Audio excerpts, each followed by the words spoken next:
Kurim weighs 65.7 kg. If he reduces his weight in the ratio 5:4, find his reduces weight in the kg. মানে ও করিমের wait হচ্ছে এত, সে কি করবে, সে reduce করবে, মানে 5 ভাগ থেকে 4 ভাগে আসবে। তার মানে সে তার পূর্বে ছিল 5x আর এখন বর্তমান কত 4x, মানে 5 থেকে 4 আসবে। তাহলে এই 5 ভাগ মানে কত ছিল বলেন তো, 65.7 ছিল না বলেন। তাহলে আপনার এক্স এর মান বের করুন, এক্স এর মান সমান কত, 65.7 ভাগ হচ্ছে কত 5। ওকে, এটা যদি ভাগ করেন, ভাগ করলে এটা আসবে হচ্ছে 13.14। ওকে, তাহলে এর মানটা কত হিসেব করে, তাহলে 4x 4 ইন্টু কত 13.14, এটা গুণ করলে কত হবে 52.56। ওকে, তাহলে find his reduce weight in, তার মানে করিমের ওয়েট হচ্ছে এত, সে যদি 5:4 অনুপাতে সে রিডিউস করতে চায়, মানে কমাতে চায়। তার মানে আগে 5 ভাগ ছিল, এখন 4 ভাগ, তো আগে 5x ছিল, এখন 4x হচ্ছে। তো 5x ছিল মানে কি, 5x মানে কত, এত কেজি, তাহলে x এর মান বের করলাম, তাহলে এখন 4x হচ্ছে, তাহলে x এর মান কত, এই হিসেবে এর ওয়েট হচ্ছে 52.56। ওকে, 52.56।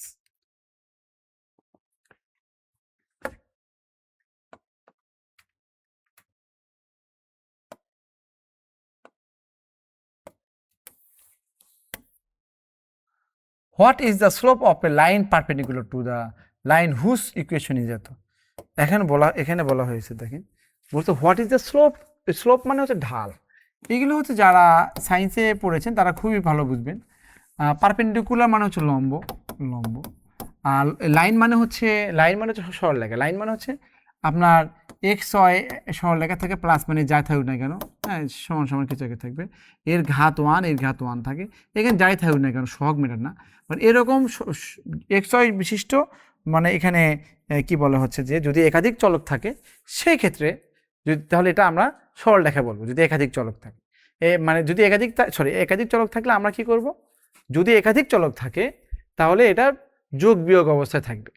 ওকে, এর সরলরেখার মনে রাখবেন, সরলরেখা হওয়ার শর্ত হচ্ছে, সরলরেখা হওয়ার সরলরেখা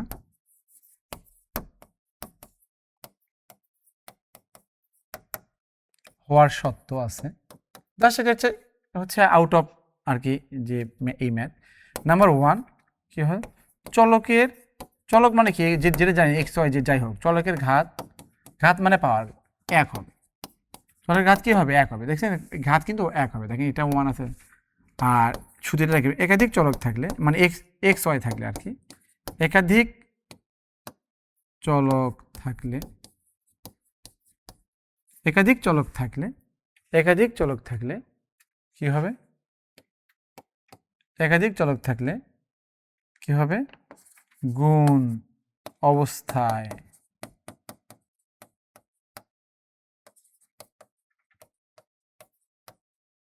থাকবে না, একাধিক চলক থাকলে গুণ অবস্থায় থাকবে না, এই আর কি। একাধিক চলক দেখেন, একাধিক চলক থাকলে 2 গুণ, এটা তো সরলরেখা হওয়ার শর্ত।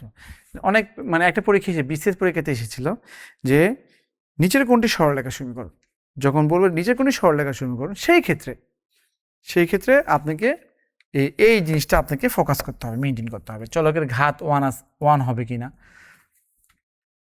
2-3 কোনো পাওয়ার থাকবে না, 1 হবে পাওয়ারটা। আর একাধিক চলক থাকলে আলাদা আলাদাভাবে থাকবে, গুণ অবস্থা থাকবে না, এক্স ওয়াই অবস্থা থাকবে না, বুঝতে পারছেন, এক্স ওয়াই হবে না।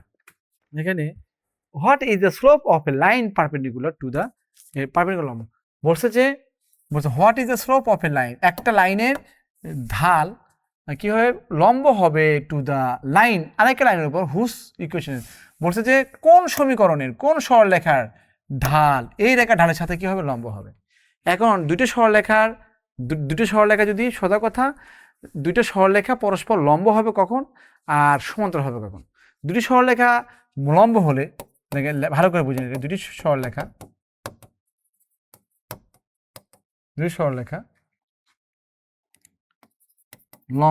লম্ব হলে মানে বুঝেছেন, লম্ব হলে মানে কি, এটাকে রেখা এটা এইরকম লম্ব হয়, এরকম একটা সরলরেখা লম্ব হলে এরকম চিত্র হলে কি হবে, এখানে ঢাল দ্বয়ের গুণফল, হ্যাঁ ঢাল দ্বয়ের গুণফল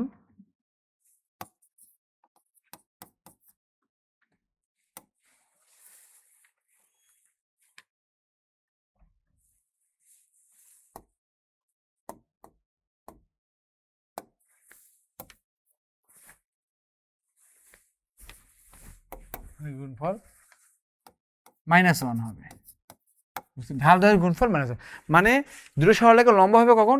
ধরেন প্রথম সরলরেখার ঢাল এবং দ্বিতীয় সরলরেখার ঢাল গুণ করলে -1 হবে এই। আর দুটি সরলরেখা সমান্তরাল, সমান্তরাল মানে হচ্ছে যে এইরকম আর কি, এইরকম আর কি, সমান্তরাল হবে, এই দুটোই আসে আর কি, তল হবে, বিশেষও আসে, হবে ঢাল দ্বয়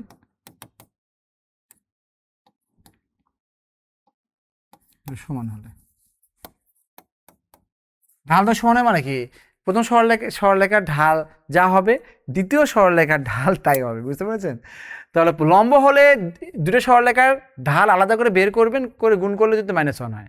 আর যদি সমান্তরাল হয় তাহলে প্রথম সরলরেখার ঢাল যা হবে দ্বিতীয় সরলরেখার ঢাল তাই হতে হবে। এটাই হচ্ছে, এটা মনে রাখবেন, মুখস্থ করে রাখবেন, কারণ এগুলো তো আমরা ওইভাবে পড়াই না, আমার পরীক্ষা আসে আর কি। হ্যাঁ, এই জন্য আর কি মনে রাখবেন।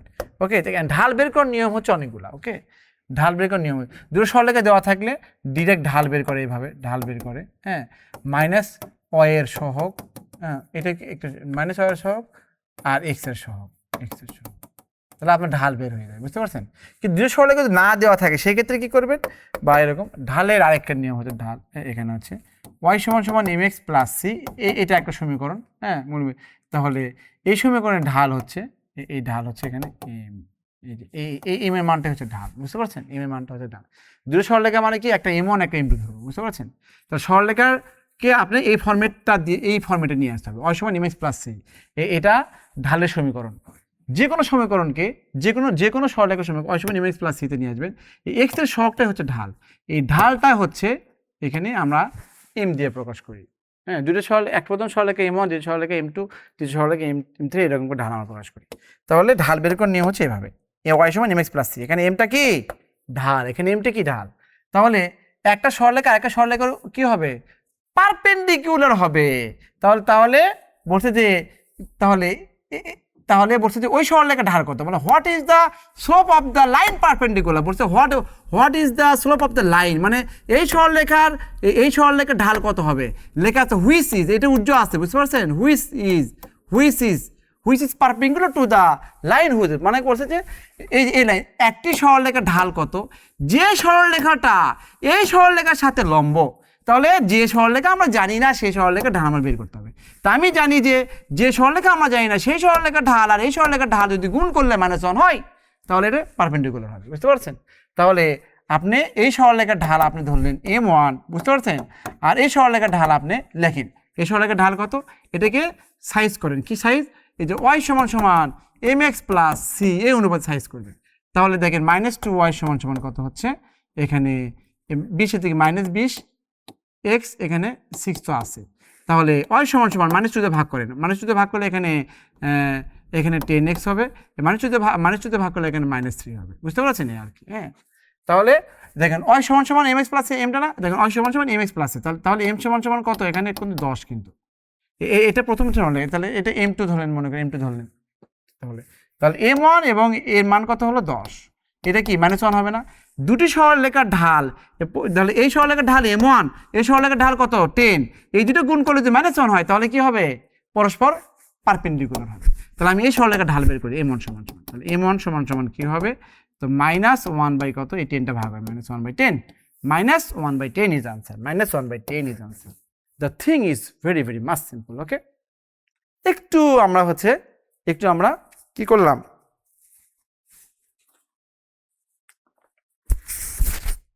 আমরা একটু বিশদভাবে বললাম। ওকে,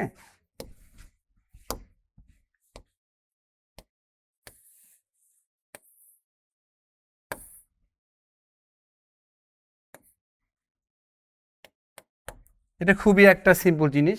a mango kept in a basket doubles in every 1 minute. বলছে যে a mango kept in a basket double in every 1, বলছে একটা ম্যাঙ্গো কি করলে একটা বাস্কেট রাখলেন, প্রত্যেক মিনিটে কি হয়, ডাবল হয়ে যায়, প্রতি মিনিট পরে কি হয়, ডাবল হয়ে যায়। If the basket gets completely filled in 30 minutes, then how many minutes will half of the basket by fill. মানে ব্যাপারটা বুঝতে পারছি, বাংলায় কি তর্জমা করা লাগবে? মানে বলছে যে একটা বাস্কেটে ম্যাঙ্গো আছে, এ হচ্ছে 1 মিনিট পর 1 মিনিটে প্রত্যেক 1 মিনিট পর পর কি হয়, ডাবল হয়ে যায়, ডাবল হয়ে যায়। তো এরকম দেখা গেছে 30 সেকেন্ডে, 30 সেকেন্ডে এই বাস্কেটটা ফুললি কমপ্লিটলি ফাইল, মানে কি সম্পূর্ণরূপে কি হয়েছে, ভর্তি হয়ে গেছে। 30 সেকেন্ডে যদি ওই বাস্কেটটা ফুল হয় ম্যাঙ্গো দিয়ে, তাহলে বলতে হাফ হয়েছিল কত? তাহলে অবশ্যই কি 29 সেকেন্ডে হাফ হয়েছিল না বলেন? কারণ 29 সেকেন্ডের পরেই তো হচ্ছে ডাবল হয়েছে, মানে তার মানে কি 29 সেকেন্ডে, 29 সেকেন্ডে ওই ঝুড়ি অর্ধেক ম্যাঙ্গো ছিল। আর 1 মিনিট, 1 মিনিট পর পর ডাবল হয়ে যায়, তাহলে তাহলে 1 মিনিট পর অর্ধেক হলে কি ডাবল হচ্ছে, আর 1 মিনিট লাগে, তাহলে 30 সেকেন্ডে ফুল হয়েছে। এটা কমন, সেটা আইকিউ। এটা 30 সেকেন্ডে যদি ওই বাস্কেট যদি ফুল হয়ে যায়, তাহলে 29 সেকেন্ডে কি অর্ধেক ছিল, কারণ 1 সেকেন্ড পর পর কি হয়, ডাবল হয়ে যায়। এরকম একটা ছিল যে একটা পুকুর মনে করেন হচ্ছে, হ্যাঁ, কি হয়েছে, খনন করা হচ্ছে, হ্যাঁ, তো কত দিন পর হচ্ছে মানে সম্পূর্ণ পুকুর খনন করা হবে, যদি আর ডাবল ডাবল করা হয়, আজ যা খনন করছে পরের দিন তার ডাবল হবে, পরের দিন যা খনন তারপর ডাবল হয়, এরকম করে এই সিরিজ দিয়ে করা হয়। বাট এটা কমন সেন্স, এই জন্য আমরা বুঝতে পেরেছেন। 30 দিনে যদি সম্পূর্ণ বাস্কেট ভরে যায়, তাহলে 30 মিনিটে, তাহলে অর্ধেক ছিল কি 29 মিনিটে, কারণ 29 মিনিট হলে তারপরের মিনিটে তো ডাবল হয়ে যায়, ফুল হয়ে গেছে। ওকে, এখানে দেখেন, if an exponent of index has base, base মানে বেস মানে ধরেন x3, এখানে ধরেন 7x3, এখানে x হচ্ছে চলক, বুঝছো, এটা আমরা জানি না, এটা জানি না। ওকে, আর এখানে 3 মানে কি জানেন, এটা হচ্ছে ঘাত, এটাকে বলা হয় পাওয়ার, পাওয়ার বলে, বুঝতে পারেন, এটাকে ভেরিয়েবল বলে বা শক্তি ভাত। আর 7 মানে কি সহগ বলে, কোএফিসিয়েন্ট বলে। আর x মানে চলক, এটাকে আবার আপনি চিন্তা করতে হবে, এটাকে বেস বলা হয়, বেস, এক্স এর বেস। ধরেন এখানে x পাওয়ার হচ্ছে 3, তো x হচ্ছে চলক বা x এর বেস, আর এটা কি পাওয়ার, বুঝতে পারছি, এটা মনে রাখবে। এই তাহলে এখানে বলা হয়েছে ইফ এন এক্সপোনেন্ট, আর এক্সপোনেন্ট, এক্সপোনেন্ট মানে সূচক, এক্সপোনেন্ট মানে কি সূচক, একটা সূচক, একটা সূচকের বেস হচ্ছে 25, এই যে 25, এটা এর পাওয়ার হচ্ছে 0, এর পাওয়ার 0, তাহলে রেজাল্ট কি আসবে 1। যে কোনো কিছু পাওয়ার 0 মানে হচ্ছে 1, যে কোনো কিছু পাওয়ার 0 মানে 1, এক্সেপ্ট 0 পাওয়ার, মানে শুধু এক্সেপশন কি, ব্যতিক্রম হচ্ছে এটা, ব্যতিক্রম, ব্যতিক্রম, ব্যতিক্রম কি 0 পাওয়ার নট ইকুয়াল টু কত 1। আর সব কিছু মানে এভরিথিং, এভরিথিং পাওয়ার 0 মানে কত 1, শুধু এটা ব্যতিক্রম, বুঝতে পারছেন, নট ইকুয়াল টু 1। তাহলে 25 পাওয়ার 0 মানে কত 1। ওকে, এটা সূত্র খুবই নর্মাল, যে আমরা সূত্র দিয়ে করি আর কি, এটা হাউ মেনি ইয়ার্স, তার মানে কত, এন এ মান আছে, হোয়াট এখানে it take for an investment of টাকা এত, এটা পি এর মান, টু আর্ন এত, এত আর্ন মানে কি, এটা তো প্রফিট আর কি, হ্যাঁ, এটা আয়, এটা সিম্পল ইন্টারেস্ট রেট, এখানে আর এর মান বল, দেখেন পি দেওয়া আছে, আই দেওয়া আছে, আর দেওয়া আছে, এন চাচ্ছে, তো আমার জানি আই সমান সমান কত হচ্ছে পি এন আর, অতএব আমার এন লাগবে, এন মানে কত, আই ডিভাইড কত হচ্ছে পিএন, তো আই মানে হচ্ছে 1200 টাকা, 1200 টাকা, এখানে পি মানে হচ্ছে কত 5000 টাকা, আর এখানে আর মানে হচ্ছে এটা কিন্তু আর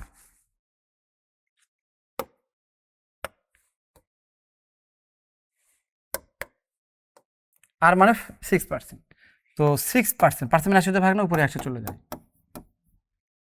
দেখেন 1 0 এ 0 এ 0 এ 0 কেটে যায়, এখানে 6 দুগুণে বড় 0, আর এখানে 4 5 20, 4। ওকে, এত এত ইয়ার্স আর কি, এত years, thing is very much simple, 4 years। Answer is, this is the way of solving. আমি আগে বলছি, এইভাবে করবেন, এইভাবে করবেন। রুটকে ম্যানেজ করতে গেলে কি করতে হয়, বুঝতে পারছি, এটা কমন সেন্সের কথা, বুঝতে পারছো, রুটকে ম্যানেজ করতে গেলে কি করতে হয়, বড় করতে, রুট আছে না, এটা বড় করে দেন, বড় করলে কি এক্স এর মান পেয়ে যাবেন, তাহলে এর বড় করলে এই 2 এবং রুট পেয়ে যায়, তাহলে 2x - 3 সমান সমান কত 25, তাহলে 2x সমান সমান কত হবে, 25 আর 3 যোগ করলে কত হবে, এখানে 28, তাহলে x সমান সমান কত 14, x এর মান কত হবে 14। This is the way of solving, এই জন্যই বলি। Okay, this is the way of solving. আচ্ছা, এখানে দেখেন বলা আছে, আনসার কিন্তু দেওয়া আছে, এটা এটা সলভ করতে পারছি সূচকের এটা লগের ম্যাথ, হ্যাঁ লগের সিস্টেমে কি লগ এখানে কত এ এখানে কত ওয়াই এখানে মনে করেন যে এখানে এক্স ধরলাম। লগের সিস্টেম হচ্ছে যে এক্স যাবে ওয়াই এর জায়গায়, ওয়াই যাবে এখানে, তো লগ উঠে যাবে আর সব ঠিক থাকবে, এই এক্স যাবে ওয়াই এর জায়গায়, এটা হচ্ছে সূত্র, বুঝতে পারছেন?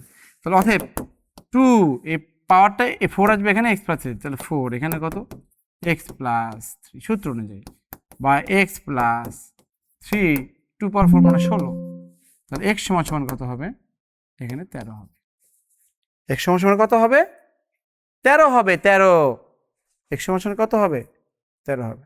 তাহলে দেখেন কত সহজ আনসার হয়ে গেল, দেখছেন?